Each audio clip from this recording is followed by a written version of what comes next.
Hello and welcome to LNP's The Huddle. I'm Tim Gross, joined here by John Walk and Laura Thompson, who actually has a birthday coming up, so happy birthday, Laura. Thank you. Big weekend. We got Halloween, Laura's birthday, but we've got some good football games. So we're here to talk about three of them. We'll talk about Northern Lebanon at Donegal, we'll talk about Garden Spot at Manheim Central, and we'll also touch on Cedar, Crest, and Conestoga Valley. Starting the big Section 3 clash between Donegal and Northern Lebanon. I'm sure the Donegal coaches have kind of skipped out on the horror movies and focused on watching game film of Isaac Wangert, Northern Lebanon's quarterback. He's been on a tear lately. How do you think that one's going to play out? And Dylan Weaver, their running back, not too shabby either. I'll keep it simple. Northern Lebanon, really good at running the ball. Donegal, really bad at stopping the run. So I think Northern Lebanon's not going to have any trouble running the ball. It's funny you bring up Wanger. I think he has a big night. I think Weaver has a big night. I'm taking Northern Lebanon. I think they roll with this one pretty easy. How about you, Laura? Well, before I get to my pick, I have a couple of shout-outs this week.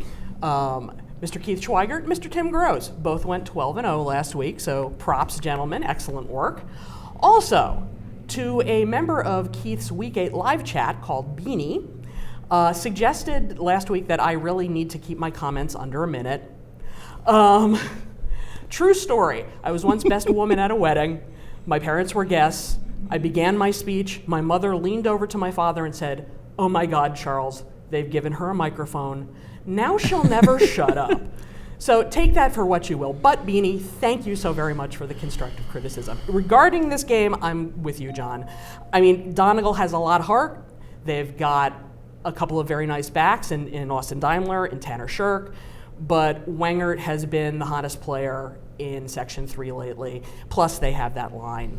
So I'm going with Northern Lebanon. Mr. Gross. I agree with you guys. I think just with the dual threat feature of Wangert, and if you contain him, you can just kind of dump it to the running backs or throw it downfield, and he's been very effective at everything. So I'll go with the Vikings to win this one. Moving on to Garden Spot at Manheim Central, a big Section 2 game for both teams with some district playoff implications, seeding and trying to make sure they qualify. Who do you like in that one? Yeah, and Garden Spot's a team. I covered them last week, and I covered them. They played Lancaster Catholic. Last week, they had that big win over Lebanon. They ran the ball really well, but that's the first time in like 6 weeks where they actually could run the ball against a bad Lebanon team. The 5 weeks prior to that, they only rushed around 100 yards per game. They lost 4 of those 5 games. I think that's more of the Garden Spot team we're going to see this coming Friday. Yeah, Manheim Central got a scare against Cocalico last week, but pulled out the win 21-15. And I think the Barons aren't going to have as much trouble this week, and I think they're just going to run away with this thing. I'm taking Manheim Central. How about you, Laura? Well, I think it could turn into a battle of top-shelf running backs. Manheim Central has Damon Camacho and spot features Jahad Jeffers, and they're both fairly equally productive. Camacho has 13 touchdowns in 7 games and 777 yards of rushing. And Jeffers has 11 touchdowns in 8 games, and he's just shy of 1,100 yards for the season. That said, I really think Central is going to continue with their mojo, and they've still got a shot at the Section 2 title, so I'm going with them this week. Yeah, I'm going to go with the Barons as well. They kind of turned a corner against Cocalico. They had a shaky first half. They were fumbling the ball, and they really kind of smoothed that over and came out in the second half and played really well. And I think that's going to carry over a little bit. They're getting in the groove. I think Dave Hunt has them playing really well, when they need to, and I think the next couple of weeks they're going to really turn up their game. And finally, in Section 1, we've got Conestoga Valley at Cedar Crest, and it seems like Cedar Crest hasn't played a home game in quite some time. Do you think that's going to give them an advantage? Yeah, I think it will, but I don't really think it matters. If it was on the road, they'd probably win this one. Both teams come in at 3-5 overall, so both are in need to win out these last 2 weeks of the regular season if they have a shot at districts.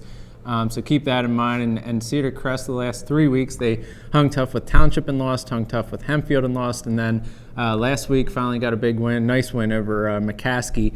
And I think they'll keep that rolling here. Conestoga Valley is a team that likes to throw the ball, but a few weeks ago, Cedar Crest played another team that liked to throw the ball in Manheim Township. They held them to under 150 passing yards.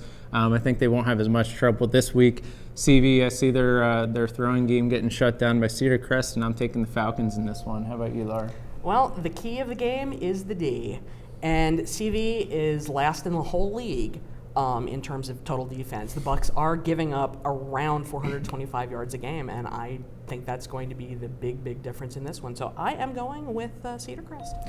I agree with you guys. I think just having the experiences of playing Township and Hempfield back to back, and just having those experiences, and then coming out against a defense that's susceptible to giving up the big plays and big yards. I think Cedar Crest takes this one.